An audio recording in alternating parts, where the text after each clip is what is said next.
Maiores goleadas do Corinthians, ou pelo menos aquelas que a gente achou mais interessante, né? As top goleadas do Corinthians. Saudações corintianas, hoje o assunto é bom. E aí, Danilo? Bom é o assunto hoje, né? Bom, goleadas. Quantas a gente listou? 10. Quantos gols dá? 64 gols, ou 68, um dos dois. Olha aí, vocês vão conferir depois.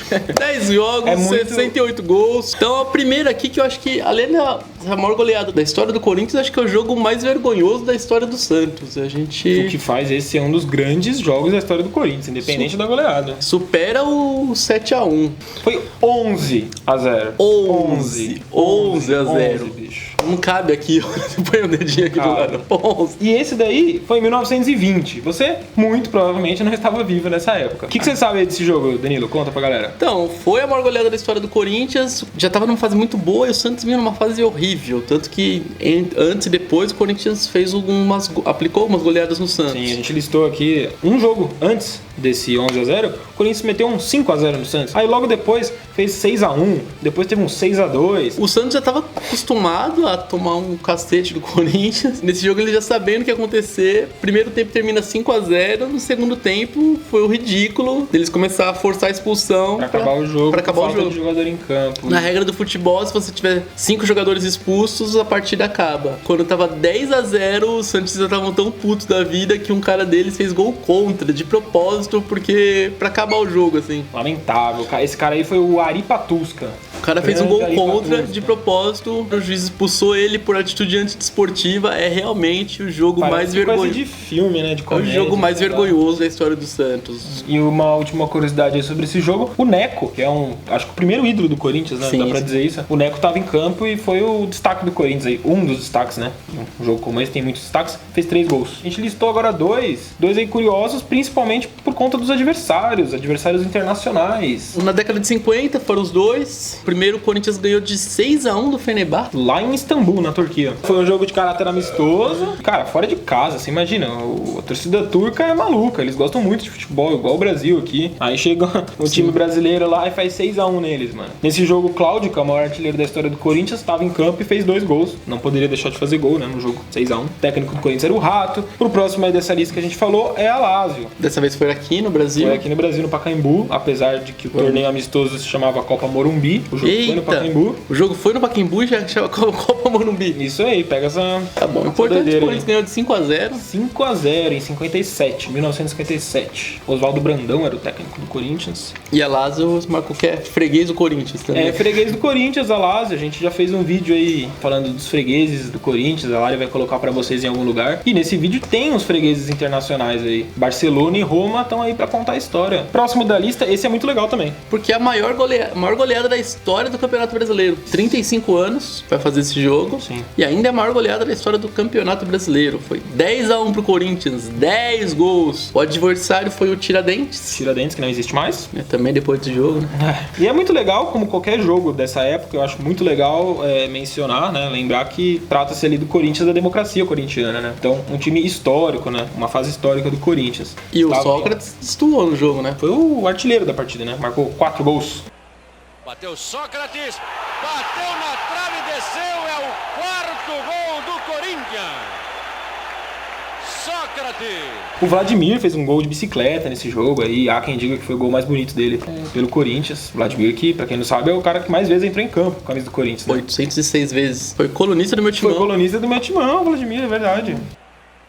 Levantou, Ataliba, Vladimir de bicicleta, o gol número 7 do Corinthians. Vladimir. Próximo da lista, sem perder tempo, não queremos um vídeo gigante. 8-2 no Cerro Porteño. Aqui a gente começa já a listar resultados mais recentes, né? Ainda que em 1999, muitas pessoas que estão vendo esse vídeo não eram nem nascidas, mas a gente considera isso como recente. Mas foi a Libertadores bem marcante, o grupo do Corinthians era bem difícil, também tinha o Palmeiras no grupo do Corinthians. O Corinthians meteu um 8-2 lá com 5 gols do Fernando Baiano. 6, na verdade. Todos os lados do campo, Fernando vibra, beija a camisa, dança rap. e quer mais. E se você perguntar pra ele do que ele acha desse jogo, a primeira coisa que ele fala é ele puto da vida por causa do gol anulado, não por ter feito 5 gols, assim. Ele queria que fosse 6. 6. O cara fez 6 gols. Porra, e o Fernando 8-2 Baiano. é muito louco, né? Metade dos gols da carreira dele.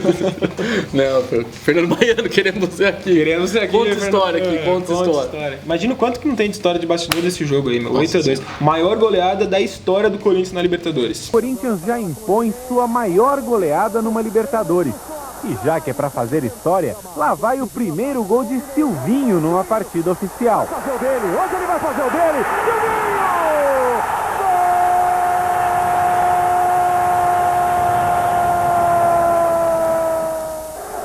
Ele não quis abraçar ninguém.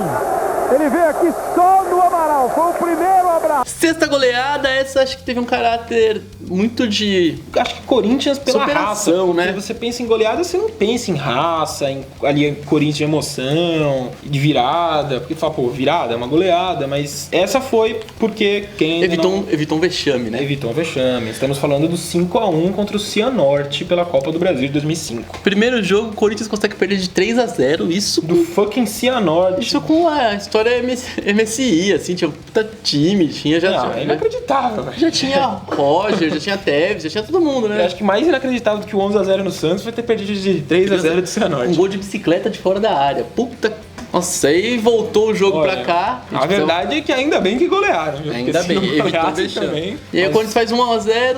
Mas toma um gol e aí fica 1-1, né? O jogo... Foi disputado no Pacaembu, esse jogo de volta. 2-1 pro intervalo, mas ainda assim, você precisava, o Corinthians, pelo critério do gol fora de casa, precisava fazer 3 no segundo tempo, sabe? Precisava fazer 5-1, 5-1 era o resultado que precisava. E, cara, é uma pressão muito grande, né? Imagina o estádio lotado ali, até pra arbitragem, como você citou. No final do segundo tempo, sai aquele gol, acho que foi do Gustavo Nery, o último. Gustavo Nery. Dando um alívio pra torcida, evitando um vexame e seguindo em frente na competição. Aquele jogo teve, além do gol do Gustavo Nery, teve 2 gols do Tevez e 2 do Roger. Nesse jogo o Roger deitou. A gente critica muito ele pela passagem dele no Corinthians, por muitas coisas, mas nesse jogo ele deitou. Sétimo da lista, especial, porque 7? Porque 7 você já sabe o que vem por aí, né? Quem que é o sétimo? É o 7-1 contra o Santos do Brasileiro de 2005. Marcou o Penta, né? Foi um jogo, tipo, inacreditável. Foi um jogo que, do final do segundo tempo, Marcelo Matos pediu pra bater falta. Nunca fez isso na vida. Falou que ele queria fazer, eu também quero fazer um. Sabe quando vira a escola? Assim, exatamente. Sabe? O goleiro vai pra linha. Foi o Marcelo Matos batendo a falta ali. 3 do Tevez, 2 do Nilmar. 2 do Nilmar, 1 do Rosinei. Rosinei é um personagem também curioso aí da história do Corinthians. Rosinei, queremos você aqui. Cara, 7-1 é muito louco. E ficou marcado esse jogo, né? O eterno 7-1. Até hoje levam faixas. Uma curiosidade sobre esse 7-1 aí, se a Lari não quiser colocar porque acho que o vídeo ficou muito grande. Mas, nesse dia, eu não consegui assistir esse jogo porque eu tive que tomar vacina. Porque eu tava com suspeita de ter sido mordido, sei lá, arranhado por um morcego, bicho. E aí, meus pais estavam preocupadaços que eu ia morrer de raiva, não sei, me obrigaram a ir tomar a porra da vacina no dia do jogo. E foi simplesmente o 7-1, que eu não consegui ver. Oitava goleada, foi um 5-0 muito da hora contra o São Paulo do Rogério Ceni, que teve até frango do Rogério Ceni. O último gol ali de Jorge Henrique bateu. Mas eu acho que o gol mais legal daquele foi o Danilo, que ele entra na pequena área, ameaça chutar, passa o time do São Paulo ali, ó, pra lá assim, ele vai chutar de esquerda no outro canto. Com a maior calma, típica gol inesquecível, clássico inesquecível. Foi um... Se a goleada do 7-1 coroou ali aquele brasileiro, o tetra do Corinthians, dá pra falar que essa de 5-0 coroou o Penta. Nesse jogo aí, pra completar, a gente falou do gol do Danilo, falou do gol do Jorge Henrique, que foi o frango do Rogério Ceni, e os outros 3 gols foram do Liedson. É uma das últimas vezes aí que num domingo o Corinthians teve alguém pedindo música no Fantástico. Essa é uma lembrança de Vinícius Souza. Se ele estiver errado, deixem aí nos comentários. Próximo da lista aí, sem perder tempo. Corinthians 6-0 no Deportivo Táchira. Sim. Libertadores de 2012. O Corinthians até então nunca havia conquistado aquele torneio, que se tornou muito maior depois com a conquista do Corinthians. É verdade, concordo com você. O Corinthians validou a importância da Libertadores ali. Assim como a gente citou aí as últimas goleadas que coroaram alguns títulos